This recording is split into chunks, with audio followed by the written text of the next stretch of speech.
एक नगर में सूरज सिंह नाम का राजा करता था। राजपाट उसे विरासत में मिला था। राजा दिन रात अपने ऐशो आराम में लगा रहता था, जिसके कारण उसके मंत्री उसका खजाना धीरे धीरे खाली कर रहे थे। राजा को इसके बारे में कुछ पता नहीं था। राजा के एक पिता के पुराने रसोई पांडुरंग, जो बहुत ईमानदार थे, वो इस बात में बहुत दुखी थी कि कैसे इन नगर को बर्बाद होने से बचाया जाए। एक दिन वो अपने घर पर इसी बात पर चिंता कर रहे थे। तभी उनकी बेटी, जिसका नाम सुलक्ष्मी था, वह अपने पिता के परेशानियों पूछा बैठी। पांडुरंग पूरी बात अपनी बेटी को बता दी।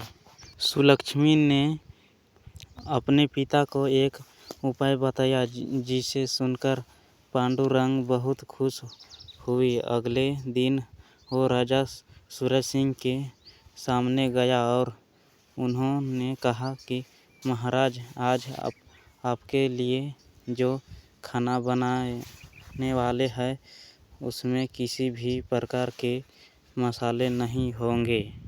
राजा को चटपटा खाने बहुत पसंद था।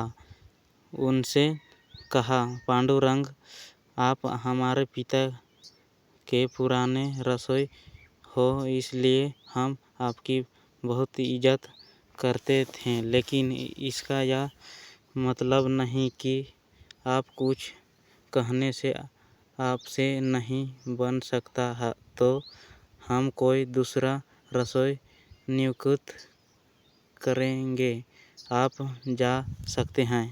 तब पांडुरंग ने कहा, ठीक है महाराज, लेकिन मैं ऐसा क्यों कहा, इसका कारण तो जान लीजिए।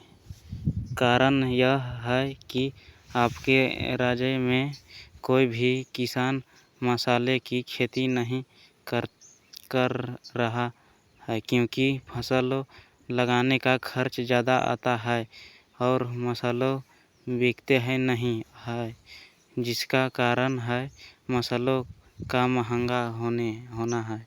राजा ने कहा, लेकिन ऐसा क्यों है? पांडुरंग ने जवाब दिया, तो महाराज, हमारे राज्य में जनता को भोजन तक नहीं मिलता, तो उसमें वो मसाले कहाँ से डालेंगे? जो भी मसाले पैदा होते हैं वो राजमहल में चला जाता है, या फिर अपने मंत्रियों के घर में जो कि है बिना पैसे दिए मसाले ले जाती है, और इसका कारण बाजार में मसाले ही है नहीं, और अगर है भी तो बहुत मसाले है।